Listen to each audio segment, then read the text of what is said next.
Bismillahirrahmanirrahim. Assalamu alaikum. We were studying about types of solids in previous lecture. आज हम वही lecture जो है उसे कंटिन्यू करेंगे। प्रीवियस लेक्चर में हमने टाइप्स ऑफ सॉलिड्स पढ़ी, उसके अलावा दो तरह की टाइप्स थी, crystalline solids and amorphous solids. फिर हमने प्रॉपर्टीज़ ऑफ क्रिस्टलाइन सॉलिड्स पढ़ी और मोस्टली प्रॉपर्टीज़ कवर हो गई थी, उनमें से एक रह गई है जो हम अभी जिसे डिस्कस करेंगे और उससे आगे मूव करेंगे। उससे आगे हमने अमॉर्फस सॉलिड्स पढ़ना है और उसके अलावा difference between crystalline and amorphous solids. देखिए, the shape of crystal in which it usually grow, वो क्रिस्टल की शेप जिसमें वो यूजुअली ग्रो करता है is called habit of crystal. हम प्रॉपर्टीज़ ऑफ क्रिस्टलाइन सॉलिड्स कर रहे हैं, मोस्टली प्रॉपर्टीज़ हमने कर ली थी।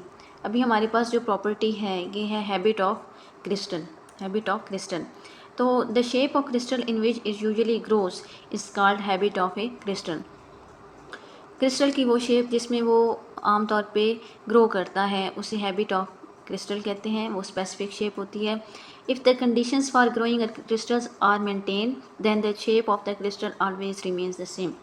अगर कंडीशन क्रिस्टल को ग्रो करवाने की कंडीशंस जो हैं वो मेंटेन रहें तो जो क्रिस्टल होता है वो हमेशा सेम शेप में ग्रो करता है। कंडीशंस मीन टेम्परेचर, प्रेशर की कंडीशंस, कंसनट्रेशन की condition, various condition like impurity add ना हो, वही प्योर सब्सटेंसेस हों तो सेम तरह के प्योर क्रिस्टल ऑब्टेन होंगे। तो अगर कंडीशंस चेंज हो जाती हैं तो क्रिस्टल की शेप्स भी चेंज हो जाती हैं। If the condition are change the shape of the crystal may change. For example, a cubic crystal of NaCl becomes needle like. जो क्यूबिक क्रिस्टल होता है NaCl का वो नीडल लाइक हो जाता है when 10% urea is present in its solution as an impurity. वैसे तो NaCl का क्रिस्टल जो होता है वो क्यूबिक क्रिस्टल होता है, इसको हमने प्रीवियस लेक्चर में देखा था कि NaCl का क्रिस्टल क्यूबिक क्रिस्टल होता है, क्यूब शेप्ड होता है। अब वैसे तो इस शेप में होता है, लेकिन अगर कंडीशंस चेंज हो जाएं यानी टेम्परेचर या प्रेशर की कंडीशन, या फॉर एग्जांपल हमारे पास जो सोल्यूशन है जिसमें से हमने क्रिस्टल ऑब्टेन करना है वो चेंज हो जाएं उसकी कंडीशंस, उसमें इम्प्योरिटी कोई आ जाए, इम्प्योर सब्सटेंस कोई ऐड हो जाए, तो फिर ये शेप जो है ये मेंटेन नहीं रहती। जैसे NaCl क्रिस्टल की शेप जो है ये नीडल लाइक हो जाती है, सुई की तरह हो जाती है when 10% urea is present in its solution as an impurity, जब इसके सोल्यूशन में 10% यूरिया इम्प्योरिटी के तौर पे ऐड हो जाए। तो नेक्स्ट है डेफिनेशन। आगे हमारे पास स्टार्ट हो रहे हैं amorphous solids. Amorphous solid contrary to the crystalline solids do not possess regular 3-dimensional geometrical shapes। हमने जो कहा था कि क्रिस्टलाइन सॉलिड्स में 3-dimensional geometrical shapes होती हैं, यानी उनका स्ट्रक्चर 3 एक्सिस में होता है, x, y और z एक्सिस में क्रिस्टलाइन सॉलिड्स का, और 3D स्ट्रक्चर होता है लेकिन और ऑर्डर्ड अरेंजमेंट होती है, जबकि अमॉर्फस सॉलिड में उसके बरक्स कोई 3D स्ट्रक्चर नहीं होता, geometrical shape, definite geometrical shape नहीं होती। The examples of amorphous solids are glass, wood, amorphous sulfur, plastic sulfur, charcoal, coal, coke, etc। देखें, अमॉर्फस सॉलिड्स में जो एग्जांपल्स हैं वो ग्लास है, वुड है, अमॉर्फस सल्फर है। Amorphous sulphur mean plastic sulphur, plastic type sulphur having elasticity. Charcoal is obtained by heating the would in the absence of air, ठीक है। और कोल जो है, जो डेड प्लांट्स और एनिमल मिलियंस ऑफ ईयर ज़मीन के अंदर दफन रहते हैं तो वो मुख्तलिफ रिएक्शंस के बाद कन्वर्ट होते हैं कोल के अंदर, और कोल की आगे डिस्ट्रक्टिव डिस्टिलेशन से फर्दर रिफाइनमेंट से बनता है कोक। तो ये हमारे पास जो ये सब्सटेंसेस हैं ये एग्जांपल्स हैं अमॉर्फस सॉलिड्स की। नेक्स्ट हैं properties of amorphous solids. Amorphous solids की प्रॉपर्टीज़ हैं जैसे कि the amorphous solids can have small regions where orderly arrangement of particles is found. Amorphous solids के अंदर वो स्मॉल रीजन्स हो सकते हैं जिनके अंदर ऑर्डर्ड अरेंजमेंट में पार्टिकल्स हों। देखिए, हमने कहा था जो क्रिस्टलाइन सॉलिड्स हैं उनके अंदर अरेंजमेंट होती है, पर्टिकुलर अरेंजमेंट, डेफिनेट ऑर्डर वे में उसके पार्टिकल्स होते हैं उनके क्रिस्टलाइन सॉलिड्स के। लेकिन अमॉर्फस सॉलिड्स में ऑर्डर वे में पार्टिकल्स अरेंज नहीं होते, यानी डेफिनेट ऑर्डर में नहीं होते, हाँ, ये हो सकता है कि अमॉर्फस सॉलिड्स का कुछ पार्ट्स के अंदर अरेंजमेंट ऑफ पार्टिकल्स हो।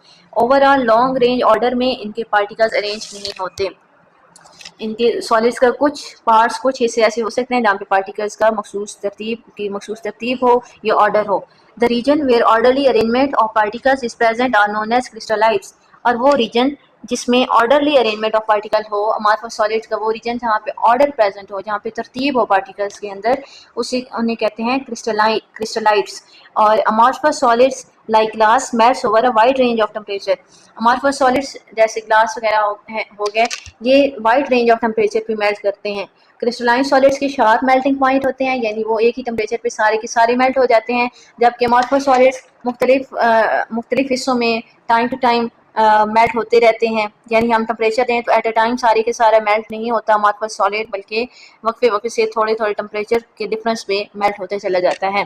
दे can be moulded and blown to form different shapes. और अमॉर्फस सॉलिड्स को मोल्ड किया जा सकता है, यानी डिफरेंट शेप्स में ढाला जा सकता है।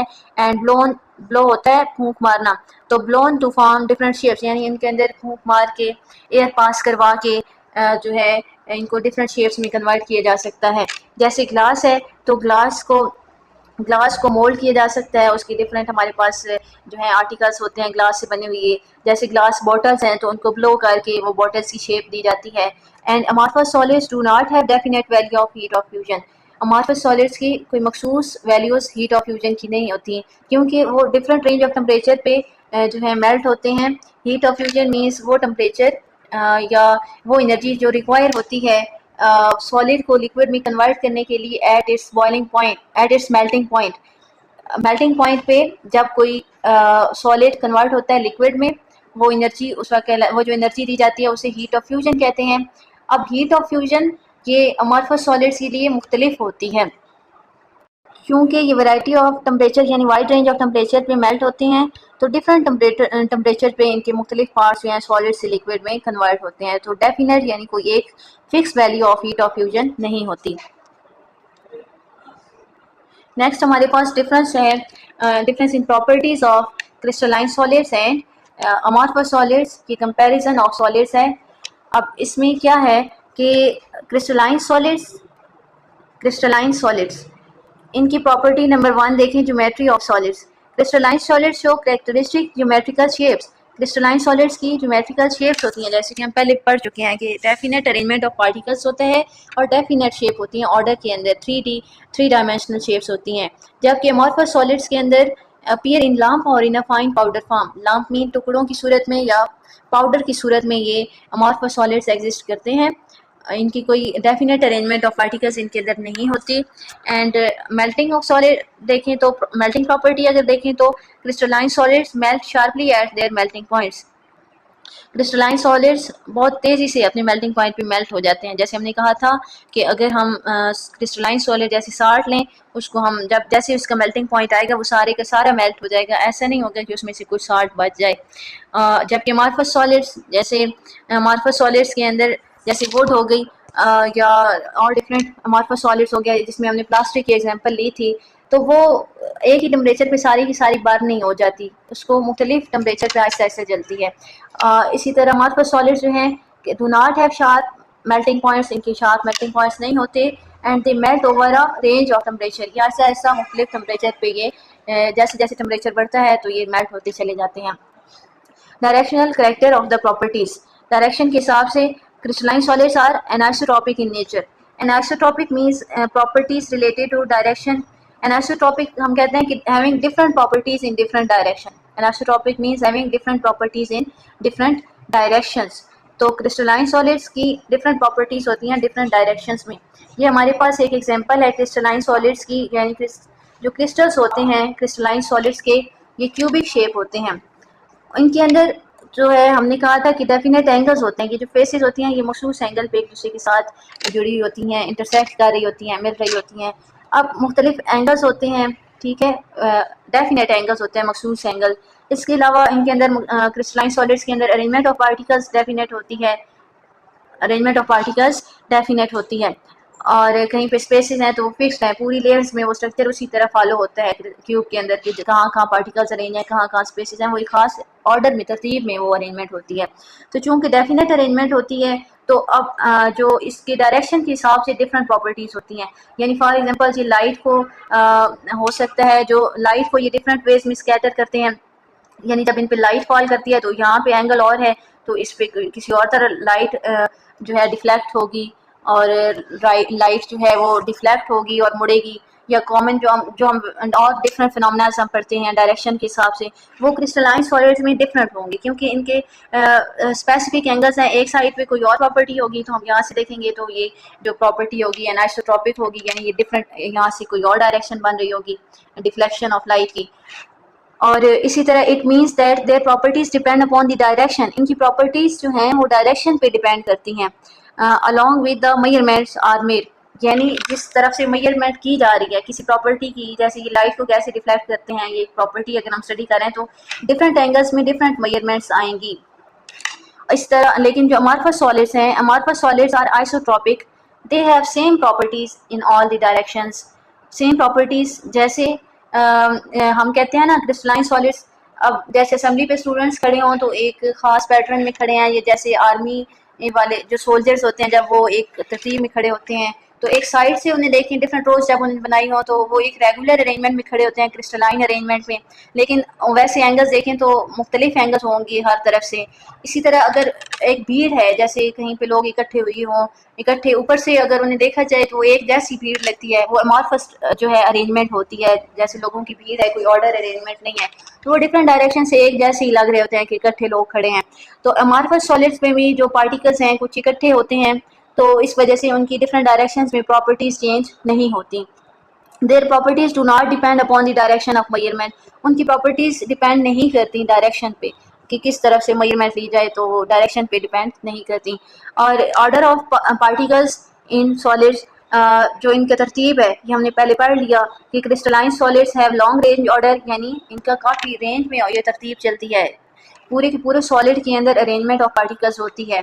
और अमॉर्फस सॉलिड्स में लॉन्ग रेंज ऑर्डर एब्सेंट होता है। हमने कहा अमॉर्फस सॉलिड्स के कुछ पार्ट्स में किसी न किसी जगह पे पार्टिकल्स अरेंज हो सकते हैं, जिसे हम क्रिस्टलाइज कह रहे थे जिस रीजन को। अमॉर्फस सॉलिड्स के कुछ रीजन में थोड़े थोड़े हिस्सों में पार्टिकल्स अरेंज हो सकते हैं, लेकिन वो अरेंजमेंट लगातार या पूरे सॉलिड के अंदर पाई नहीं जाती, लॉन्ग रेंज में नहीं पाई जाती। ये कुछ क्वेश्चंस हैं जो आप ट्राई कर सकते हैं क्विक चेक में से। Why solids have very low compressibility and expansion? What is meant by habit of crystal? And why solids do not undergo translatory motion?